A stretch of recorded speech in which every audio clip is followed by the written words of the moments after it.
با وجود دستاورد و کامیابی‌های ساحه معارف هنوز هم کمبودی در این سمت جای دارد. این نکته را رئیس شهر خوجند فردوس شریفزاده هنگام برگزاری مشورت اوگوستی کارمندان ساحه معارفی شهر ابراز نمود و تاکید کرد که تا امروز دستاورد و کامیابی‌های اهل معارف خیلی زیاد بودند، اما هنوز این موفقیت‌ها به طور کامل قناعت بخش نیست. استادان و آموزگاران مؤسسه‌های تعلیمی را ضرور است که در این سمت کاربری را باز هم پرزور نموده برای تربیت نسل نورس هرچه بیشتر کوشش به خرج دهند.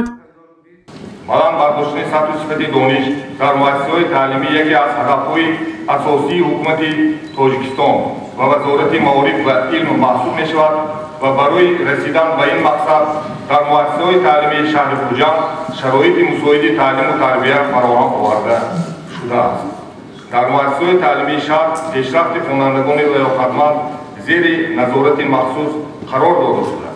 برای بلند برداشتن سطح دانش و مهارت معرفت آموزی آنها شرایط‌های مساعد فراهم آورده شده است. مشورت اوگوستی کارمندان ساحه معارف صبح امروز سنه 25 اوگوست در تالار گیمنازی رقم 1 با اشتراک رئیس شهر فردوس شریفزاده، راهبریت ریاست معارفی ولایت و اهل معارفجانی شهر برگزار گردید. مدیر شعبه معارف شهر عبدالرحمن شریپوف سخنرانی نموده عاید به برد و باخت ساحه معارف دوام یک سال آخر معلومات داد. بنا به اطلاع وی در سال تحصیلی 2021-2022 طریق آنلاینی نزدیک 1000 نفر خوانندگان در المپیادهای بین المللی اشتراک نموده به گرفتن 441 جایهای افتخاری مشرف گردیدند. اینچنین همه ساله طالب علمان مؤسسه‌های تعلیمی شهر به گرفتن اتستاتی اعلی با مدال طلایی نقره سزاوار میشوند.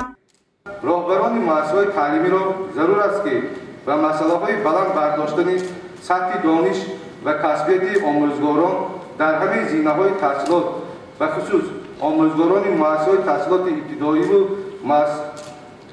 و میانه کسبی تکمیل اختصاص بازآموزی و تربیت آموزگاران جوان بلند اختصاص و به طلبات زمانه جوابگو در همه زمینه‌های تحصیلات اعتبار اولین درجه دهند.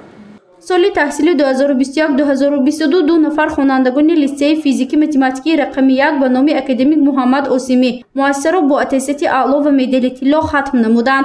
سال روان 71 نفر خوانندگان مؤسسه‌های تعلیمی شهر به گرفتن استیپندی پرزیدنتی مشرف گشته، 60 نفر سزاوار استیپندی رئیس شهر خوجند گردیدند. در دوره جمهوری سیاسی اکادمی خرد علم‌ها باشد 77 نفر سزاوار جایهای افتخاری گردیده، 15 نفر اعضا کرسپاندنتی حقیقی گشته، 14 نفر به عضویت وابسته اکادمی مذکور پذیرفته شدند. با وجود آنکه روند تحصیل در مؤسسه‌های تعلیمی به نظام معین درآمده است، ضرور است که برای باز هم بلند برداشتن سطح و صفت تحصیلات آماده کردن کادرهای بلند اختصاص، آموختن زبان دولتی، تاریخ و فرهنگ باستانی خلق تاجیک، بالا بردن ضبط و رغبت خوانندگان به آموزش فن‌های ریاضی، دقیق، طبیعی، تکنولوژی‌های اطلاعاتی و از خود کردن زبان‌های خارجی، مخصوصاً زبان‌های روسی و انگلیسی توجه اولین درجه ظاهر کرده شود.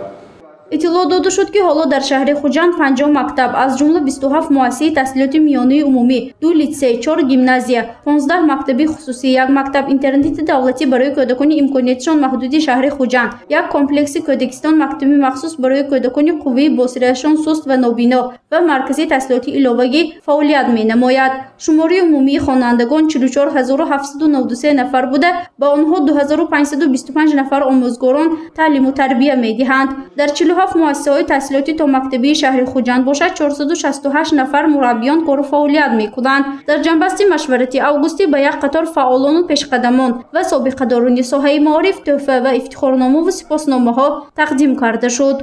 گزارش فرزانه شمسی و نعیم جان ایوباف برای برنامه اطلاعاتی خبر.